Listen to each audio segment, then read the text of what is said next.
آج مجھے اور میرے دوست کو کام سے دیر ہو گئی تھی۔ میں اور میرا دوست سڑک کے کنارے کھڑے بس کا انتظار کر رہے تھے۔ آج شاید آخری بس بھی نکل گئی تھی۔ میں نے اپنے دوست سے کہا، یار اب کوئی بس نہیں آئے گی، ہم واپس کارخانے چلتے ہیں۔ وہ بولا نہیں، کچھ دیر اور انتظار کرو، کوئی نہ کوئی بس آ جائے گی۔ سڑک کے کنارے کے ساتھ ہی ایک نالا بہہ رہا تھا۔ پانی کے بہنے کی آواز سڑک کی خاموشی کو خوفناک بنا رہی تھی۔ رات کے 2 بج چکے تھے۔ جیسے جیسے وقت گزر رہا تھا، ماحول اور بھی زیادہ پراسرار ہوتا جا رہا تھا۔ میں اور میرا دوست دونوں اندر ہی اندر ڈر رہے تھے۔ کچھ دیر بعد میرا دوست بولا، وہ دیکھو نالے کی دوسری طرف ایک خاتون آ رہی ہے، وہ ہمیں اپنی طرف بلا رہی ہے، چلو اس طرف چلتے ہیں۔ میں نے کہا، کہاں ہے خاتون؟ مجھے تو کوئی عورت نظر نہیں آ رہی، تمہیں کیا ہو گیا ہے؟ تم ٹھیک تو ہو؟ یار وہ دیکھ سامنے کھڑی ہے، تمہیں کیوں نظر نہیں آ رہی؟ میں نے اپنے دوست کا ہاتھ پکڑا اور کہا، تم مجھے الو بنا رہے ہو؟ نہیں یار، وہ دیکھو سامنے کھڑی ہے، عورت ہمیں بلا رہی ہے، چلو نا۔ وہ بولا، میں بولا نہیں، میں تمہیں کہیں نہیں جانے دوں گا، اور اس کا ہاتھ پکڑ لیا، اور اسی وقت بس آ گئی۔ ہم لوگ بس میں سوار ہو گئے۔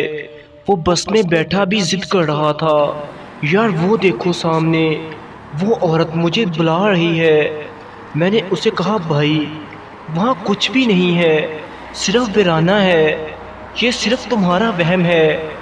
پھر ہم لوگ اپنے شہر پہنچ گئے اور اپنے اپنے گھر چلے گئے۔ اگلی صبح میں اٹھا، ناشتہ کیا اور اپنے دوست کے گھر پہنچا تاکہ ہم لوگ اکٹھے کام پر جا سکیں۔ میں جب اس کے گھر پہنچا تو اس کے گھر والے بولے، بیٹا یہ تو رات سے بیمار ہے، اسے دورے پڑ رہے ہیں، کبھی چیختا ہے تو کبھی ہنستا ہے، ہمیں لگتا ہے اسے سایہ ہو گیا ہے۔ اس کے ابو بولے، میں تو وہاں سے مولوی صاحب کو بلانے جا رہا ہوں، سنا ہے وہ ان سب چیزوں کو دیکھ لیتے ہیں۔ یہ سب سن کر میں نے کام پر جانے کا ارادہ ترک کر دیا اور ادھر ہی رک گیا۔ اتنی دیر میں مولوی صاحب آ گئے۔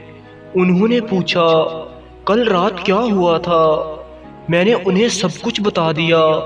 ساری بات سننے کے بعد وہ بولے، سرسوں کے تیل کی بوتل لاؤ۔ سرسوں کے تیل کی بوتل انہوں نے میرے دوست کے سر پر رکھی اور دم کرنا شروع کیا۔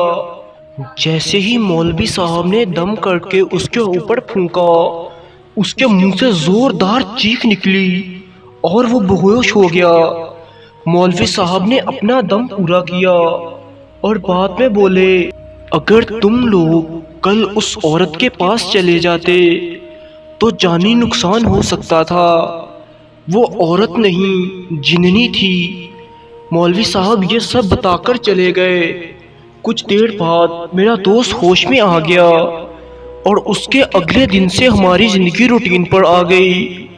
اس کے بعد ہم لوگ کبھی لیٹ نہیں ہوئے، ہم لوگ اپنے وقت پر وہاں سے نکلتے ہیں اور جلدی سے بس پر بیٹھ کر شام ہونے سے پہلے گھر پہنچ جاتے ہیں۔ تو دوستو، امید ہے آپ کو یہ ویڈیو پسند آئی ہوگی۔ والسلام۔